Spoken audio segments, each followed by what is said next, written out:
Hello guys, welcome back to my channel. So guys ನೋಡಿ, ಏನಕ್ಕೆ ಇಷ್ಟೊಂದು ರಶ್ ಅಂದರೆ ನನ್ನ ಮಗಳು ಕಾಲೇಜಲ್ಲಿ ಫುಡ್ ಫೆಸ್ಟಿವಲ್ ಇತ್ತು. ಸೊ ಅವಳು ಪಾನಿಪುರಿ ಸ್ಟಾಲ್ ಇಡಬೇಕಿತ್ತು ಅಲ್ಲಿ ಅಂತ ಅಂದ್ಬಿಟ್ಟು ಅವಳಿಗೆ ಹೇಳಿದ್ಮೇಲೆ ಅವಳು ಎಲ್ಲ ಪ್ರಿಪೇರ್ ಮಾಡಿಕೊಂಡು ಮನೆಯಿಂದ ಫುಲ್ ರೆಡಿ ಆಗಿಬಿಟ್ಟು ಹೋಗ್ತಾಯಿದ್ಲು.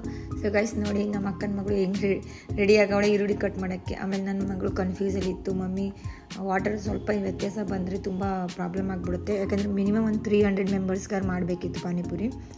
ಸೊ ಗೈಸ್ ಆಮೇಲೆ ಅವಳೆಲ್ಲ ಫುಲ್ ರೆಡಿ ಮಾಡಿಕೊಂಡು ಮನೆಯಿಂದನೇ ತೊಗೊಂಡು ಹೋಗಬೇಕು ಅಂತ ಅವರು ಇದು ಮಾಡಿದ್ರು. ಮಕ್ಕಳಿಗೆ ಎಲ್ಲ ಇಂಟ್ರೆಸ್ಟ್ ಇರಬೇಕು, ನಾವು ಇದು ಮಾಡ್ತೀವಿ ಅಂತ ಅಂದ್ಬಿಟ್ಟು. ಸೊ ಗೈಸ್ ಅವಳು ಮಾತ್ರ ಪಾನಿಪುರಿ ತುಂಬ ಚೆನ್ನಾಗಿ ಮಾಡ್ತಾಳೆ ಅಂತ ಅಂದಮೇಲೆ ನಾನೇ ಅವಳಿಗೆ ಹೇಳಿದೆ, ನೀನು ಪಾನಿಪುರಿ ಸ್ಟಾಲ್ ಇಡು ಅಂತ. ಏನಕ್ಕೆ ಅವಳು ಆವಾಗವಾಗ ಮನೆಯಲ್ಲೂ ಪಾನಿಪುರಿ ಮಾಡ್ತಾಯಿದ್ಲು. ನನ್ನ ಫ್ರೆಂಡ್ಸ್ ಎಲ್ಲರಿಗೂ ಅವಳು ಪಾನಿಪುರಿ ಮಾಡೋದು ತುಂಬ ಇಷ್ಟ. ಸೊ ಅದಕ್ಕೆ ಫೈನಲಿ ಅವಳೆಲ್ಲ ಪ್ಯಾಕ್ ಮಾಡಿಕೊಂಡು ತೊಗೊಂಡೋಗೋಕೆ ರೆಡಿ ಆದಳು. ಸೊ ಗೈಸ್ ನಾನು ನೆಕ್ಸ್ಟ್ ವೀಡಿಯೋದಲ್ಲಿ ನಿಮಗೆ ಹೇಳ್ತೀನಿ ಅವಳು ಕಾಲೇಜಲ್ಲಿ ಯಾವ ಥರ ರಿಯಾಕ್ಟ್ ಆಗೋರು, ಎಲ್ಲರೂ ಹೆಂಗೆ ಹೇಳಿದರು ಅವ್ರ ಜಡ್ಜ್ ಎಲ್ಲ. So okay guys, thank you for watching my video. Okay guys, bye.